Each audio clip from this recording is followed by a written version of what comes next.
Spencer Haywood is probably one of the craziest NBA stories of all time. And this is because at one point in his career, he actively tried to end his coach's life. This was a point in his life where he had been isolated, kicked off the Lakers during a finals run, and was so hooked on drugs that in the middle of practice, he fell asleep on the court in front of his entire team. Spencer Haywood, by all accounts, was a f*** up. However, this wasn't always the case because at one point, he was possibly the best basketball player on the planet. Straight out of college, Haywood was named the ABA's Rookie of the Year, MVP, and in the playoffs averaged a ridiculous 37 points and 20 rebounds. And Haywood's contributions weren't only on the court, because later on when he moved to the NBA, he was the main focus of a legal battle that eventually paved the way for stars like LeBron and Kobe to enter the NBA straight from high school. Haywood was a game changer. However, while Haywood's career saw both insane lows and highs, it was a miracle that he was even able to have this career. And that was because he grew up in Silver City, Mississippi, in the heart of the Jim Crow South. Now, I was born in the barn on the same dirt as the pigs and chickens. The only thing that separated us from them was these right here. As a kid, Haywood was surrounded by severe poverty, extreme racism, and hard labor. And according to Haywood, his situation was akin to, quote, indentured slavery. From sun up to sundown, Haywood's family would pick cotton and would only earn around $2 per day. And one of Haywood's earliest memories was that at the age of 4, while hanging from his mom's cotton sack, he would help her pick cotton. This kind of work situation obviously led to Haywood's family being extremely poor. Their poverty was to the point where his family couldn't afford clothes and shoes, their home had no electricity and gas, and his birth wasn't even officially recorded and only noted in a family Bible.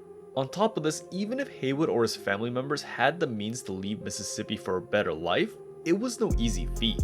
Many of the farm owners still saw their workers as property, and Haywood would often hear the owners saying that if any of their workers ran away, the owners would end the lives of the workers' family. And in the few moments where someone actually managed to leave the plantation, it was basically a community event. People from the community would gather and help send the person to a town 7 miles away where they could take a bus to sneak out of Mississippi. And one of the few people that actually managed to do this was Haywood.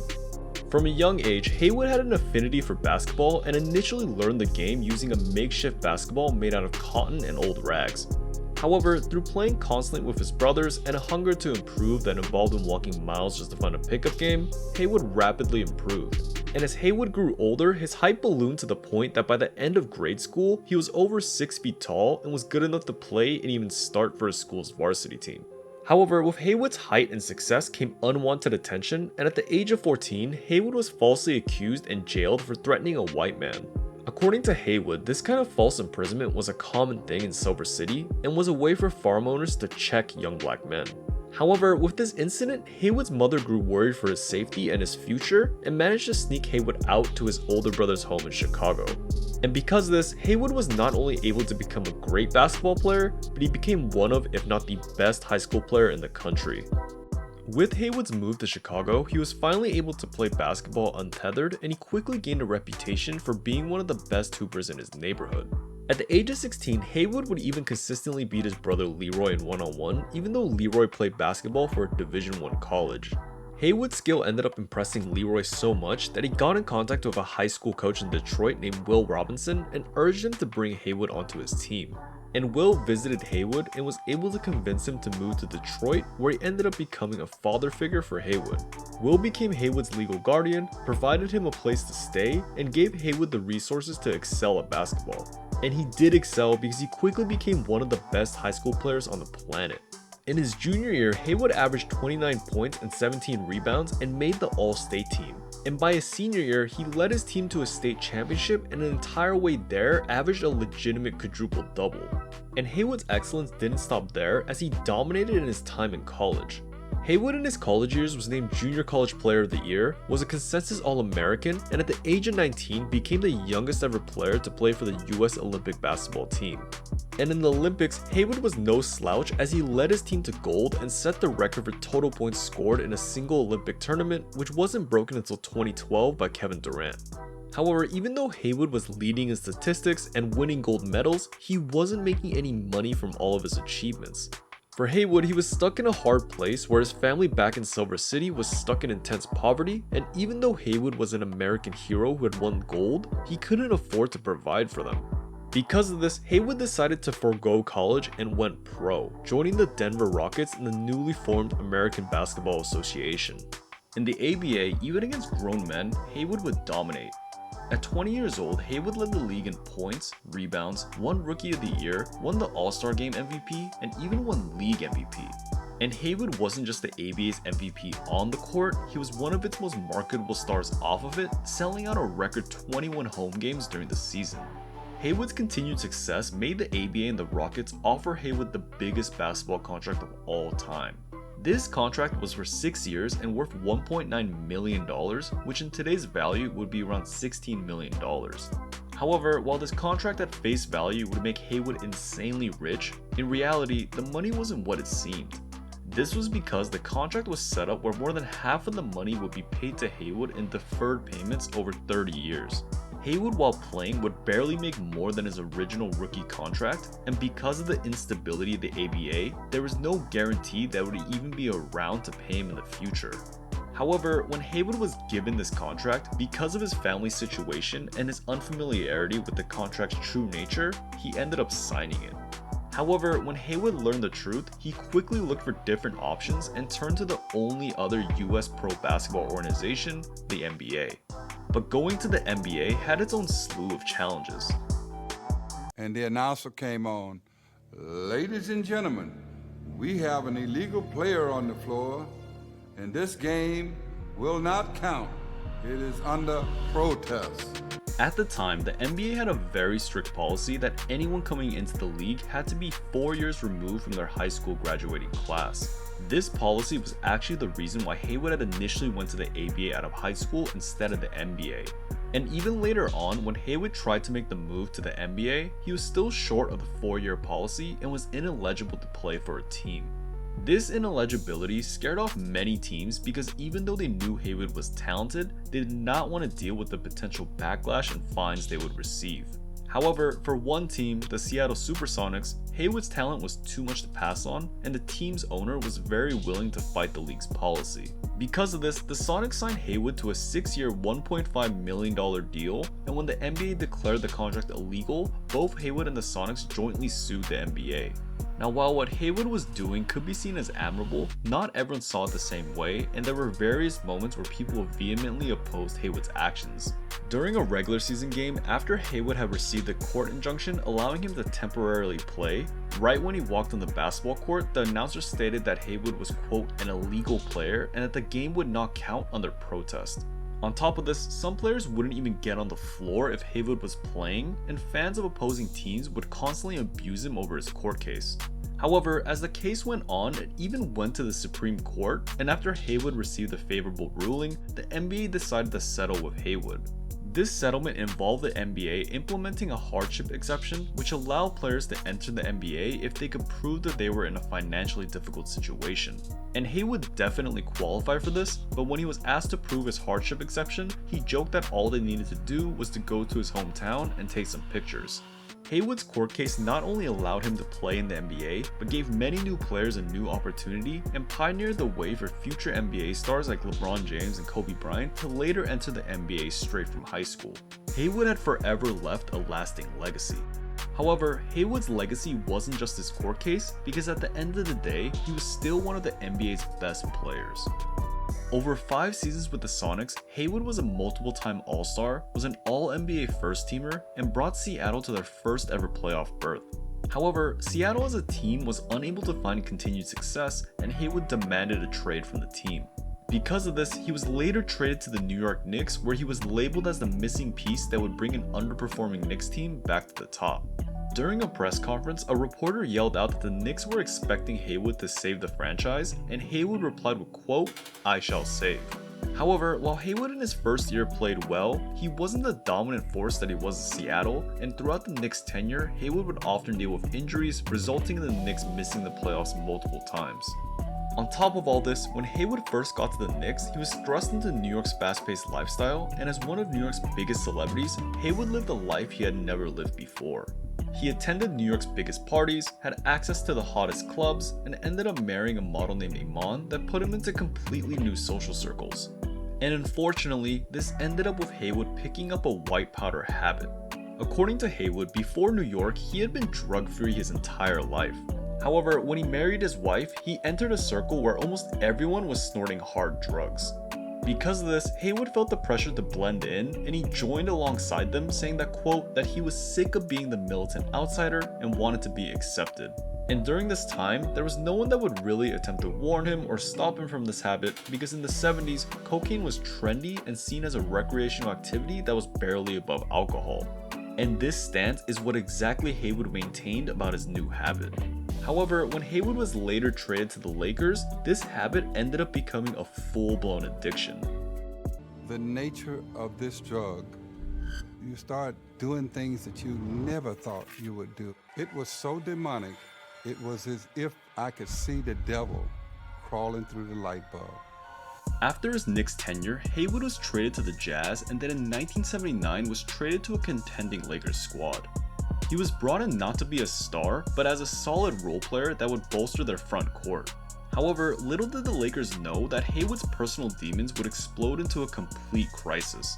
The late 70s and 80s were a dark period of rampant cocaine use in the NBA, and Haywood was far from the only person using. In an interview later on in his life, Haywood estimated that 80% of the league was using the drug, including many of his Lakers teammates. And in Los Angeles, the environment made it even easier to get hooked. The Lakers at the time were at the start of the Showtime era and was quickly becoming the hottest team in the league. Alongside this popularity came an intense party culture where drugs flowed freely, and both the team owner Jerry Buss's glamorous Forum Club and the Hollywood scene provided ample temptation for players to indulge. Because of this, Haywood went beyond just recreational use and, in his words, surrendered to the drug. This involved Haywood freebasing the drug, which made it even more potent, leading to binges and erratic behavior. And his addiction was no secret among teammates, but few realized just how badly Haywood had fallen into a spiral. During the 1980 NBA Finals, Haywood's drug addiction finally boiled over. In the days leading up to Game 1 of the Finals, Haywood had vowed to stay drug-free for the series, but after the first practice, he relapsed. Haywood ended up staying up until 3 AM freebasing, and then he tried to counteract the effects by taking different drugs. However, this ended up having the opposite effect and left him absolutely exhausted and impaired. After a brief nap, Haywood drove to practice in a daze, literally nodding off at the wheel multiple times, but somehow he managed to get to practice in one piece. However, once Haywood got to practice, his horrible condition was apparent to everyone in the gym. As the Lakers gathered for a film session, an exhausted Haywood fell asleep in his chair, and when the team later moved to the court for stretching, Haywood dozed off again on the floor. Multiple teammates tried to wake up Haywood, but he didn't fully wake up until Coach Westhead stopped practice and ordered him to get out of the gym. As Haywood stumbled out of the gym, he angrily muttered, "F you and f this team" on his way out, showing a sign that his mindset was quickly growing combative. And this combination of constant drug use, erratic behavior, and constant denial set the stage for his breaking point, which occurred after Game 2 of the Finals. During Game 2, Haywood only saw limited action, barely seeing 2 minutes of playing time, and the Lakers lost the game. Frustrated with the situation, Haywood angrily went back to his locker, but the situation got worse as he soon got into an argument with rookie Brad Holland. While Haywood was sitting next to Holland, he angrily told Holland to give him his tape cutters, which Holland replied to by saying, "Only if you say please." Holland's retort angered Haywood even further, and they both got into a screaming match, with Haywood standing up as if to fight Holland. However, to Haywood's surprise, none of his other teammates backed him up, and some of them actually openly scolded Haywood, stating things like "you're letting us down" or "cut the crap, you're being stupid." Haywood's antics had worn thin, and the team no longer had any patience for him. Because of this, moments after Haywood's outburst, Coach Westhead and team owner Jerry Buss met up privately with Haywood and decided to suspend him for the remainder of the finals. And to put insult to injury, Haywood's teammates voted to award him only a quarter share of the playoff bonus money, which according to teammate Kareem, was more than he deserved.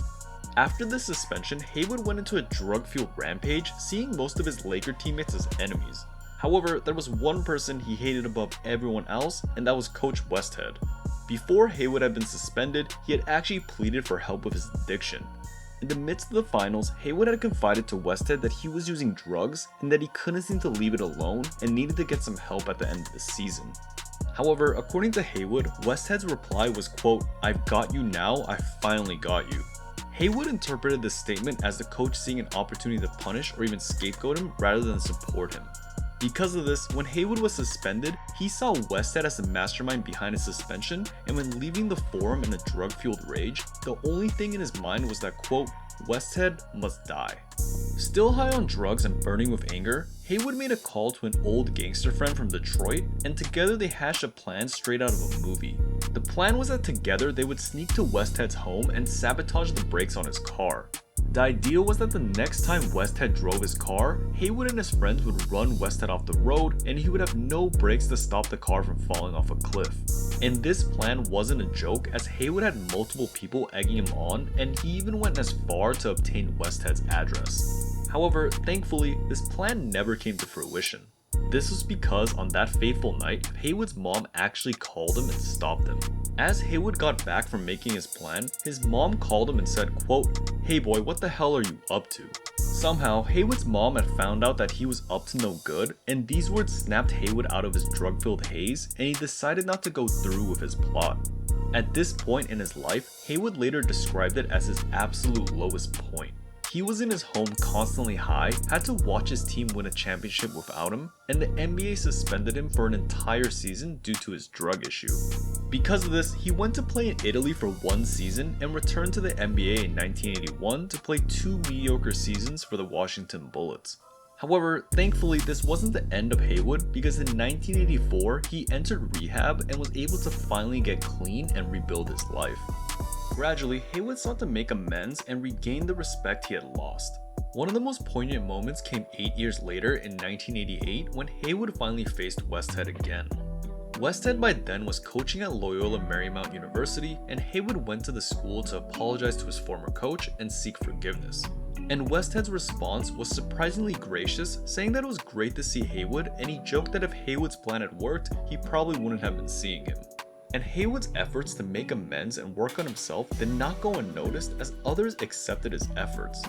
That same year, Kareem Abdul-Jabbar, the same person that had said Haywood getting only a quarter share of the Lakers' playoff money was more than he deserved, presented Haywood with a 1980 championship ring Haywood had never received. And even a few years later, the Lakers organization actually agreed to pay Haywood half of the playoff share he would have originally received. On top of this, in 2015, Haywood was even inducted into the Basketball Hall of Fame, which was a feat that seemed almost unthinkable back in 1980. While Haywood has expressed deep regret over what happened in his life, he has completely turned his life around and has even become an advocate for players' rights and has spoken about the dangers of drug abuse. Spencer Haywood is a legend. Spencer Haywood, it's a pleasure. Now, you may never heard of me, but you've heard of Kobe Bryant and LeBron James? Straight out of high school to the pros? That would have never happened without me.